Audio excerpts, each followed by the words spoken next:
Welcome to the Let's Talk About Talking podcast with your host, Adrienne Fuller, language and communications expert for kids of all ages. On this podcast, we talk about speech, language, and all things happening with your child, giving you specific tactical information you can use to help your kids talk, listen, and thrive in their academic journey. Well, hello there, everyone. This is Adrienne from Adrienne Fuller. I'm a speech language pathologist, and I am so happy to have you on this podcast today. Welcome to the Let's Talk About Talking podcast. As we're filming this today, we are in the home stretch of the school year. We are in the final quarter, and I'm going to just be honest, you guys.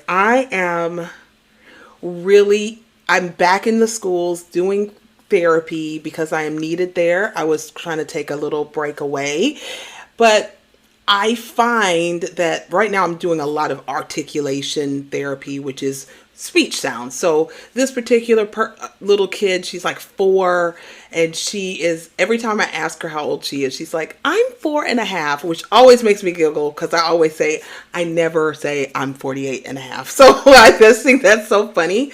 But it's just early intervention. I just want to always remind you, early intervention is just so key. But I'm only saying that because that's totally not what we're talking about today. When I started this podcast, I did want to make my audience an audience one from someone with a toddler to someone who has kids almost in college. And I'm so happy to have, to me, in my opinion, the best educational consultant I've ever had the pleasure of working with. Her name is Natoya Alee. She is residing in Texas, but she lived in Florida before.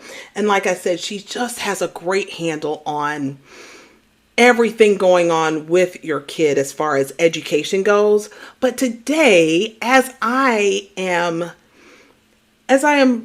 having nieces that are older and we're looking at college options, college is a real thing, guys. And college costs a lot of money. And so I wanted to talk about some options you had as far as funding, but also getting your child into the college that you all want them to go to. So first of all, I sometimes get on a little tangent. I just did just then, but I want to welcome Natoya Alee to the podcast. Welcome, Natoya! Thank you so much, Adrienne. I'm so thrilled to be here with you and your listeners. Thank you for having me. I am so glad to have you on to talk about getting your child into college and some options and things parents need to do right now. I think I'm under the assumption, from me and my whole FAFSA days from way back when, and a little fun fact, you guys, Natoya and I went to the same college, but we didn't even know each other. We were like, yep, we went and we were there at the same time. But when we were going to college, we were like, I just said, hey, I want to go here. I applied to a couple more, and I got in to some of them, not all of them. I don't know. That's not the case now. What was your biggest surprise? Because you have a child going through the college process, getting ready to go to college in the next year or two. What was your biggest surprise about the process? How early you really need to start. I thought I was starting early, and it would have been certainly better for me to have started when high school started. Oh, so you're saying when a child is in the 9th grade and you know that your child is going to college, or even if you think your child is going to college, a parent needs to start thinking about it? Definitely. Start scheduling visits. And by visits, I don't mean the walking tour where someone walks you around and points at a building and says, that's the education building, that's the engineering building. Mm-hmm. I'm talking where you schedule a preview, which is different than a tour, and you go and you meet with the folks who do admissions, the folks who do financial aid. Oh, so you can walk in and make appointments like this? Depends on the school. Every school is different. Some schools have designated days for these types of visits, and some schools have a staff where they can do a visit for you, or you can schedule a visit that works with your schedule. If your family is out for a teacher work day and that day works for you, if you call ahead, that university or college may be willing to, the good ones, and when I say the good ones, the ones who understand their job is to enroll students, that they will work with your schedule. But in cases where that's not possible, when they have preview days, signing up for those previews and attending those. Oh, so a preview day is different than just a college tour. Is that what you're saying? Correct. Oh, I never knew that. That college tour is really, typically it's a student at the university who is just walking you around and literally doing what you could do yourself. You could open up a map on your phone and see the university and walk around and say, oh yeah, this is the science building, this is the student union. However, when you go for a preview and you start speaking to folks who are on staff in the admissions department, in the financial aid department, they are giving you information and specifics that you need to know as a prospective student at that university, even if we're talking about a prospective student in 4 years, because even though things change, they're not changing that drastically. Yes. It's never, so what I'm hearing is it's really never too early to get that process. I think ninth grade is a really reasonable time, because time like some of you guys are listening, you're like, oh, I got time. You do, but you don't, right? The time goes by. I feel like time speeds up for us as we get older, as our kids get older. It feels like it speeds up. And I say ninth grade because now you're in high school classes, your transcript is counting. And let's be real, you're applying for college at the beginning of your senior year. So that year is not even being looked at. Your freshman, sophomore, and junior years are what is being evaluated. So in reality, by you starting in your ninth grade year, you're really starting for the 3 years that you have ahead to be evaluated by whatever institution you will be applying to. Okay, so I'm on a financial kick. I don't necessarily have to make this episode a financial thing, but for me and in my own situation, so I'm doing what I can to make sure my nieces go away to school without loans. Like, I had loans, it got me through college, but my goodness, paying them off was an issue. And is there something what have you found on the financial aid side that parents can do? Some of us have already started with the ESAs or the educational savings account. Some of us have not, and that is okay. A kid can go to college regardless, but can you give us a little bit of financial tips as far as what we can do to get funding, or how the process works at least? This is why I feel a preview is so important, because you will speak to the financial aid staff, and every university that I've had any contact with has designated financial aid and admissions folks for your school or your region or your last name. So you will have a counselor who will work uniquely with your student. It is not going to hurt to get to know that person and to build a rapport, because we know so much in life is about relationship, not resume. So when you begin to build that relationship with that person, they know you, then you also will find out what's specific about that university, because different universities have different methodology for how they are handing out awards. And what I want to point out to families is, we all have heard of FAFSA, the free aid for financial aid. I'm not giving you the exact acronym, but yes, that FAFSA, that government aid. That is government money, right? So that money is going to give you need-based, like Pell Grants or government-backed loans. So anything that you're looking at that's not either a Pell Grant or a loan, it will come from the university, or it will come from some scholarship that you applied for from your local Kiwanis Club, sorority, what have you. So it's important for us to know what the various universities are looking for, because it's not the same across the board. It's not. It is not. And I just want to say, I don't know if you guys caught it. I just want to reiterate, in what I'm finding in life in general, Natoya, is relationship matters. And I love that we can connect by social and text. But when it comes to like finding scholarship money or getting an acceptance into college, that's no different. Establishing relationships is huge. And I think we look at applying to college as like this big far away thing, like they're in the ivory tower and then they're just handing out acceptance or rejections, when in fact we as parents and even the student have so much that we can do to make it sway either way. Yes, because even some universities, depending on the size and the number of applicants they get, if you've got a university that's got 50,000 students and they know they're going to have 12,000 applicants for their freshman year, but they're only accepting 3,000, it stands to reason that that university is going to put those applications in some sort of computerized system that will filter people out. But at some point, a human being will lay eyes on that, on those applicants, and they will sit around the table and they will advocate for who gets what and why. So if you have had the opportunity to have made an impact on someone at that table by saying this person is serious, they've shown interest from ninth grade, they're interested in swimming or tennis or community service, whatever their passion is.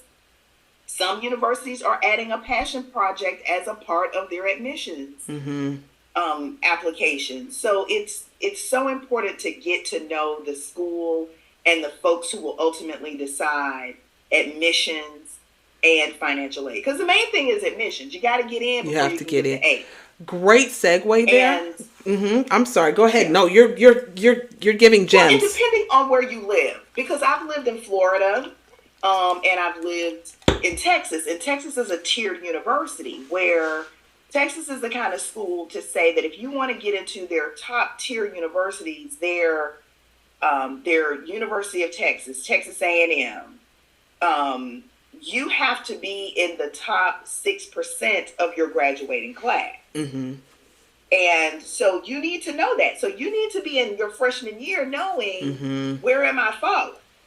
Because if you're in a class of 300 kids, 6% is that's a real low number. Right. Yes. It's versus a kid who's in a graduating class of 1,200. You need to know that, understand that if you're planning to go to one of those tier 1 schools. Wow. Because you've got to get in before you can even focus on the aid. Other states don't do that. They they do a different type of approach for admissions. Can we talk about the actual admissions process? Maybe in hindsight, I probably jumped the gun a little bit. But, I had a family member who had a very bright, I think a lot of parents are under the thinking, hey, if you get good grades, you're going to get into the school of your choice. And I'm finding that is not the case at all, because a lot of kids have good grades. A lot of kids, quite frankly, have the funds or like I was always like, okay, if you have good grades, but you need a little help, you can get I was thinking you can get financial aid and you'll be fine. But just to see like my family member, like they're an upper middle class family, but they have the money, they have the, they even had some kind of relationships, and the girl had amazing grades, but getting into the school of her choice was far harder than any of us ever thought. And they were like, well, does she do this? Does she do extracurriculars? Does she have, like you said, that passion project? So can you speak a little bit about how you found, or give our listeners some tips on what can they do starting 9th grade, 10th grade to prep their kids for getting ready to be accepted into a college? Going back to, it's important that you view the colleges and you have these relationships, because the admissions folks are going to give you, for lack of a better word, their avatar, right? We all know when sometimes we're online and we start getting these ads and we're like, why is this company sending me an ad I've never heard of? They've taken a look at our behavior and determined we're their ideal customer. And so we call that an avatar in some phases of marketing. Yes. So universities sort of have their avatar. They have their student that they say, we know that a student that does these 5 or 6 things will be the kind of student who's going to graduate, who's going to give back, who's going to be a poster child for our university. So it's important to get that relationship and find out what it is they're looking for. It's also important, I think, by 9th grade, and it can be a challenge to start to really evaluate if what your student is doing really has a return on the investment. We know there are a lot of things that our students can be doing and can spend a lot of time in that really may not translate to them being competitive when they're being, considered for admissions. And it's a hard thing because I'm not saying that our kids shouldn't enjoy themselves. They shouldn't enjoy their teen years. They shouldn't enjoy their extracurriculars, but to get a focused approach. And I think it should be something authentic. It should be something that your child genuinely enjoys. So as they invest time into it, that person evaluating their admissions application can say, well, wow, we see Adrian really is passionate about this particular thing, because not only does she do it in her spare time, she gives back in her community in it. She's developed and moved the needle on this idea. She's not just on the team, she's created a team. She's taken the team to a different level. And by team, I'm not talking sports here. I'm talking about anything. We all have to function in teams if we're doing community service, fine arts, if we're developing an app, what have you. That's important to we only have 24 hours in a day. And sometimes if our kids are doing, 5 or 6 things, we may have to whittle that down to say, if we're going to keep grades up and we're going to show that this is an activity that you're truly passionate about and that you've contributed something measurable to since you've been engaged in it, we may not be able to do 10 things. We may only be able to do 3, so we can do those 3 things really well. Love all of that. I think we've over scheduled our kids in the name of like what you just said. So I'm going to just go ahead and poke that bear, but are you saying that your kid doesn't have to be in all the sports or all the fine arts or all the things? You're saying it's better to pick one thing or 2 things that they really love and they're really excelling in. Because like if your kid's on the football team, but they never they're just on it to say they're on it, and you're shuttling them back and forth from practices, are you saying that your time might be better spent getting them to tutoring if those grades are up or down, or just having them find something that they really truly love? Because sports don't guarantee a scholarship or acceptance. Is that what you're saying? Yeah, it is what I'm saying. And it's very, and you're right about poking the bear, because we as Americans, we love our sports, right? We love our, all of our recreational things. And I'm not saying those things are not good and they're not beneficial. When it comes to college, though, we have to be able to look at our kids in an honest way and say, are you that kid? Are you that kid that's going to get that scholarship for doing football or basketball or tennis or what have you? And if you are, great, definitely put your time in that. But if you know that this is maybe not that thing, it may be a good time to sit down and evaluate really what benefits are being produced. I had a former admissions counselor tell me, this person's a former counselor now, at a top school. This school accepts only about 20% of its applicants. That they were not impressed with your extracurriculars if you had not done something at the state level. So if you were not the state champ in it, it didn't really matter to them. And so we are talking more individualized things like wrestling, swimming, tennis, choir, band, where you have opportunities to do solo ensemble things. It's hard, because football is evaluated on a whole nother Football, kind of thing. basketball, something totally different. Yeah. Right, but so they said it outright. If you haven't done something at the state level where you competed like an all state, you've been invited to sing in the all state choir, the all state band, you made it to the state finals in your wrestling or tennis or swim. To them, it wasn't anything. It's in this age of participation trophies, it doesn't move the needle when you are competing against. Yes.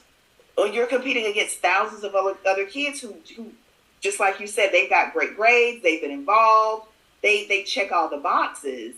What's going to give you that little edge to put you head and shoulders above the crowd? I think you said it better. I was trying to give that story about my family member, but I think you said it actually way better than I could. A lot of our kids, many kids, are checking all the boxes. So now what colleges are looking for is above and beyond that.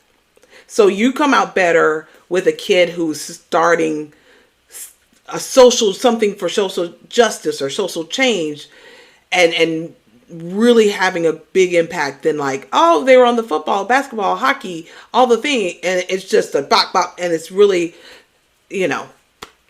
that's very interesting to me. The whole college admission process is its own animal these days. It really is. And that's why it's so important to get to know the universities that are really going to be viable options for your student. How many colleges would you recommend a child apply for or set their sights on? It can get expensive because families, at least $50 an application unless you have a waiver. And this is something you want to start researching. When you go to your schools, do they have a waiver? When you start viewing, do they participate in, the waiver that's given like by FAFSA or the free and reduced lunch, when you meet that qualification, that is something that's different. It's that same waiver that a student can get for ACT, SAT scores. Some universities have no admissions. They don't have an admission fee. It's a rare thing, but some don't have it. You can Google universities with no admission fee. So it can get expensive. I think 10 is a fair number, but again, we're talking about what could be hundreds of dollars. That sounds like almost $1,000. Would be. Say that again. It sounds like it's going to be almost $1,000 just to apply. Correct, right? So that's why I think 10 should be sort of the max. I wouldn't recommend more than 10. It's to try to get your top 5 at the end of that, right? As you begin to compare these schools and see who's offering you what. The FAFSA opens on the 1st of October for every student, and the sooner we apply to that, the better. If you've already applied to the school and you've applied to FAFSA, that's going to be, better for you overall, because you can have all the need in the world, but if they've run out of money, because they've got a budget for what they are going to allot. Oh, I didn't know that. For that particular incoming class.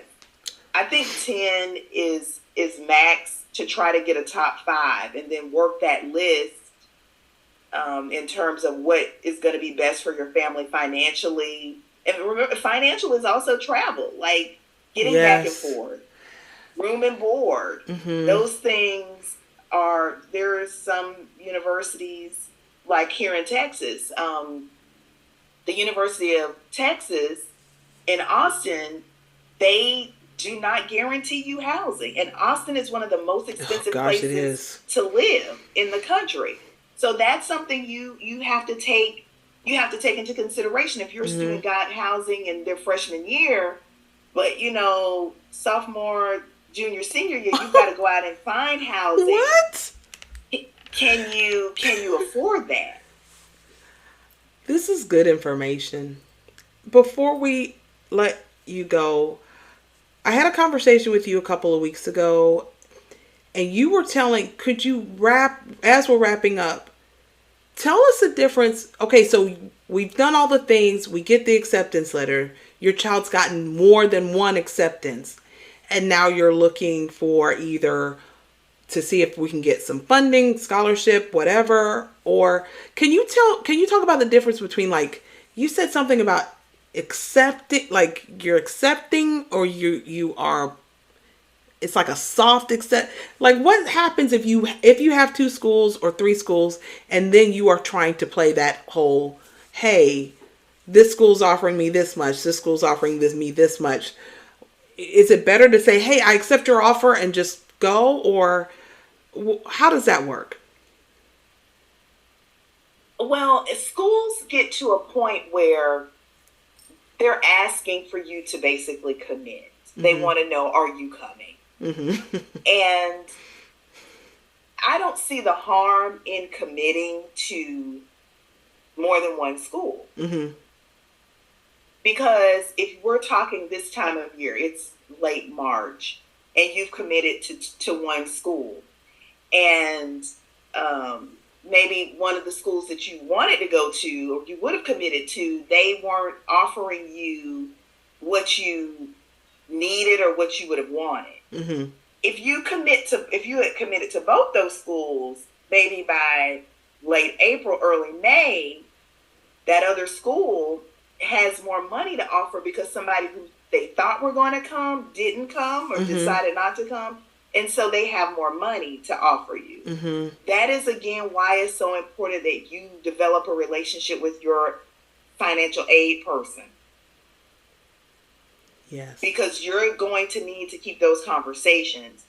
I just, in our conversation, wanted to caution against the need to, when we go on our holiday break, to be able to tell our family, hey, I'm going to, Popcorn State, and here's everybody's t-shirt.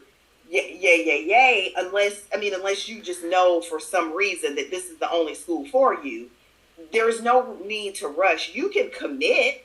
You can verbally commit, and in some cases, they may ask you for a deposit. And you have to evaluate, is that $200 or $250 that I might lose when I made this deposit and committed to come? Is that worth maybe the $4,000, $5,000, $6,000 that I may gain from this other school? Right. So it's so important to truly evaluate. I think sometimes we even hear things like, oh, it's a state school, and you think the school is going to be, quote, affordable because it's a state school, and then you start looking at it and you think, wow, by the time I add up travel and room and board and, all of these things, that this school is, it's as much as a private school is. That's smaller and closer. Yes. You really have to not assume. You have to make honest to goodness evaluations and compare apples to apples when you're evaluating these colleges and universities. Wow. One last thing. Last night our church is in the middle of a financial series, and we had a panel, and one of the guests said, it's not a parent's job to pay for college. What are your thoughts on that? Because they said, well, technically, because they're adults, so you don't have to pay for their college. And I think the intent behind it was, hey, parents, give yourself a break. You're trying to keep your kid clothed, fed, safe, all those things. And sometimes we feel guilty because we haven't saved maybe like we wanted to. But then I was like, but how would they pay otherwise? So what are your thoughts on that?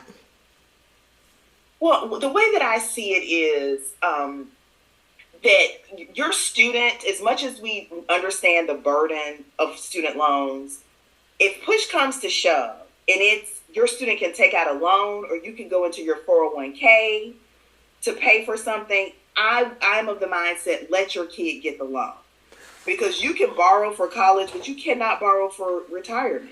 Ooh. So my thought is, Yes. if my child, if my savings that I've done and scholarships and all that wasn't enough to cover, and my child had to get a loan and pay for it in their name, then I would. That's where I see it's not my job. It's not my job to go into my retirement savings. I've done what I can do as a parent. It's your job now to put your name on the dotted line of this loan, or go get a job, or do whatever. Mm-hmm. And can we help you with budgeting? Can we help you when you graduate, that you can live with us a couple of years so you can pay off this loan? Those kinds of things. That's sort of my thing. I don't think that a parent should go into debt, pulling equity out of their home, pulling money out of their 401k to cover college. Mm-hmm. I agree. I actually went to school with someone, and her parents made her take out the loans and then said, if you graduate, we'll help you pay them off, which I thought was a good deal. Like, so if you feel like you're behind, because I don't really know if I say behind, you can always start a super savings plan, parent, and say, hey, with that same deal. And I think that could be maybe a way to offset some of those costs. But thank you. This was very informative. You guys with college, like kids going to college, you got work ahead. I think when they're potty training, that feels like the longest time that they're kids. But the fastest time to me is now 9th grade to 12th. I mean, it flies. It really is. It really does. And there's so much more for them to be getting involved with, right? Like you gotta, it's an interesting season of parenting for sure. A few weeks back, we had life coach Tiffany Brooks on, and she said this is the most, being a parent, now that her kids are high schoolers, she's the busiest she's ever been. And so if you have a small child and you're listening to this, get ready. You guys, I'm going to let you know that Natoya is an educational consultant. Until I spoke to her, I'm on the, hey, you can do this all yourself. I think when it comes to college, sometimes paying someone it's that same return on investment. Paying a professional or someone who's walked the walk and can walk you through it would save you the time and will really reap you a lot of benefits in perhaps funding or getting your child into that school that you want them to. Natoya is an educational consultant, and I do want to let you know she has so much knowledge, not just about college, but even of the whole special education process. She's had experience in every single kind of school setting. Her kids have been in public school, they've been in private school, they've been in a combo. And so if you ever need a person that can help you be an advocate, who can be a sounding board, how can they reach out and connect with you? Well, I'm fine with people contacting me via phone. I mean, you can call or text me. What's that number? My number is 469. Sorry, I cut you off. 726-9475. That one more time. 469. 726-9475. You guys. Or if you. I'm so sorry. Okay, I'm hushing. Go ahead. If you wanted to drop me an email, sometimes what you have to say is too long for a text, or it may not be convenient for you to give me a call. Maybe we're on different time zones. Please feel free to email me at Nalee, that's Nalee, sells, SELLS, @gmail.com. Natoya, thank you so much for your time. This was amazing. Thank you for having me. I really enjoyed our conversation, as always. It's always a pleasure to speak with you. And I'm always happy to help people. It really is the wind beneath my wings when I feel like I've helped somebody in some way. She's so helpful. She is so helpful. Thank you so much. And thanks for joining us. Have a great one, guys. Bye. You've been listening to the Let's Talk About Talking podcast with your host, Adrienne Fuller, language and communications expert for kids of all ages. You can grab Adrienne's book, 30 Days to Get Your Toddler Talking, on Amazon or at speechbuilders.org.